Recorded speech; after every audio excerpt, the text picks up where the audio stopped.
Telugu audio Bible నిర్గమాకాండము 25వ అధ్యాయము.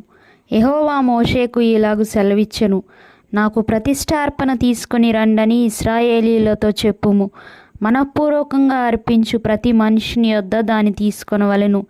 మీరు వారి యొద్ద తీసుకొనవలసిన అర్పణలేవనగా బంగారు, వెండి, ఇత్తడి, నీల, ధూమ్ర రక్తవర్ణములు, సన్నపు నార, మేక వెండ్రుకలు, ఎరుపు రంగు వేసిన పొట్టేళ్ల తోళ్ళు, సముద్రవత్సల తోళ్ళు, తుమ్మకర్రలు, ప్రదీపమునకు తైలము, అభిషేక తైలమునకును పరిమళ ద్రవ్యముల ధూపమునకు సుగంధ సంభారములు, లేత పచ్చలు, ఎఫోదుకును పతకమునకును చెక్కు రత్నములు అనునవే.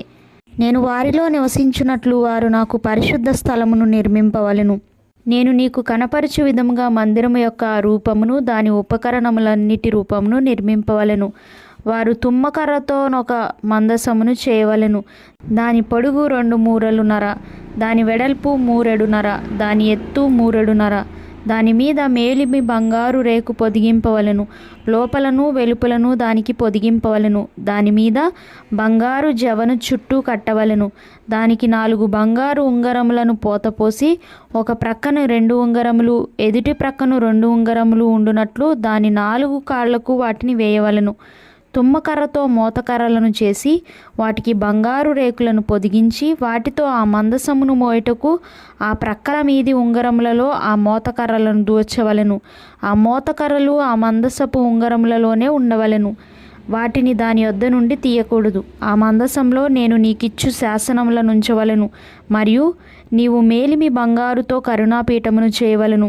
దాని పొడుగు 2 మూరలున్నర, దాని వెడల్పు 3 మూరెడున్నర, మరియు 2 బంగారు కెరూబులను చేయవలెను.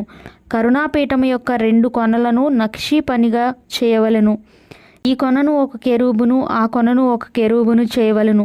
కరుణాపీఠమున దాని 2 కొనల మీద కెరూబులను దానితో ఏకాండముగా చేయవలెను. ఆ కెరూబులు పైకి విప్పిన రెక్కలు గలవై కరుణాపీఠమును తమ రెక్కలతో కప్పుచుండగా వాటి ముఖములు ఒండొంటికి ఎదురుగా నుండవలెను. ఆ కెరూబుల ముఖములు కరుణాపీఠము తట్టు నుండవలెను. నీవు ఆ కరుణాపీఠమును ఎత్తి ఆ మందసము మీద నుంచవలెను. నేను నీకిచ్చు శాసనములను ఆ మందసంలో నుంచవలెను. అక్కడ నేను నిన్ను కలుసుకొని కరుణాపీఠం మీద నుండి శాసనములు గల మందసం మీద నుండి 2 కెరూబుల మధ్య నుండి నేను ఇశ్రాయేలీల నిమిత్తము మీకు ఆజ్ఞాపించు సమస్తమును నీకు తెలియజెప్పెదను. మరియు నీవు తుమ్మకర్రతోనొక బల్ల చేయవలెను. దాని పొడుగు 2 మూరలు, దాని వెడల్పు 1 మూర, దాని ఎత్తు 3 మూరెడున్నర. మేలిమి బంగారు రేకును దానికి పొదిగించి దానికి చుట్టూ బంగారు జవను చేయింపవలెను. దానికి చుట్టూ బెత్తెడు బద్ద చేసి దాని బద్దె పైన చుట్టూను బంగారు జవ చేయవలెను. దానికి 4 బంగారు ఉంగరములను చేసి దాని 4 కాళ్లకుండు 4 మూలలలో ఆ ఉంగరములను తగిలింపవలెను. బల్ల మోయుటకు మోతకర్రలు ఉంగరములను బద్దెకు సమీపంగా నుండవలెను. ఆ మోతకర్రలు తుమ్మకర్రతో చేసి వాటి మీద బంగారు రేకు పొదిగింపవలెను. వాటితో బల్ల మోయబడును. మరియు నీవు దాని పళ్ళెములను, ధూపార్తులను, గిన్నెలను, పానీయార్పణమునకు పాత్రలను దానికి చేయవలెను. మేలిమి బంగారుతో వాటిని చేయవలెను. నిత్యమును నా సన్నిధి రొట్టెలను ఈ బల్ల మీద ఉంచవలెను. మరియు నీవు మేలిమి బంగారుతో దీపవృక్షమును చేయవలెను. నక్షీ పనిగా ఈ దీపవృక్షము చేయవలెను. దాని ప్రకాండమును దాని శాఖలను నక్షీ పనిగా చేయవలెను. దాని కలశములు, దాని మొగ్గలు, దాని పువ్వులు దానితో ఏకాండమై ఉండవలెను. దీపవృక్షము యొక్క ఒక ప్రక్క నుండి 3 కొమ్మలు, దీపవృక్షం యొక్క 2వ ప్రక్క నుండి 3 కొమ్మలు, అనగా దాని ప్రక్కల నుండి 6 కొమ్మలు నిగుడవలెను.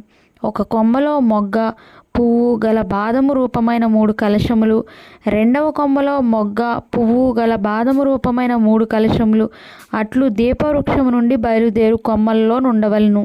మరియు దీపవృక్ష ప్రకాండములలో బాదము రూపమైన 4 కలశములను, వాటి మొగ్గలను, వాటి పువ్వులను ఉండవలెను. దీపవృక్ష ప్రకాండము నుండి నిగుడు 6 కొమ్మలకు దాని 2 కొమ్మల క్రింద ఏకాండమైన ఒక్కొక్క మొగ్గ చొప్పున ఉండవలెను. వాటి మొగ్గలు, వాటి కొమ్మలు దానితో ఏకాండమగును. అదంతయు మేలిమి బంగారుతో చేయబడిన ఏకాండమైన నక్షీ పనిగా ఉండవలెను. నీవు దానికి 7 దీపములను చేయవలెను. దాని ఎదుట వెలుగిచ్చునట్లు దాని దీపములను వెలిగింపవలెను. దాని కత్తెర చిప్పయు మేలిమి బంగారుతో చేయవలెను. ఆ ఉపకరణములన్నీ 40 వీసెల మేలిమి బంగారుతో చేయవలెను. కొండ మీద నీకు కనబరచబడిన వాటి రూపము చొప్పున వాటిని చేయుటకు జాగ్రత్త పడుము.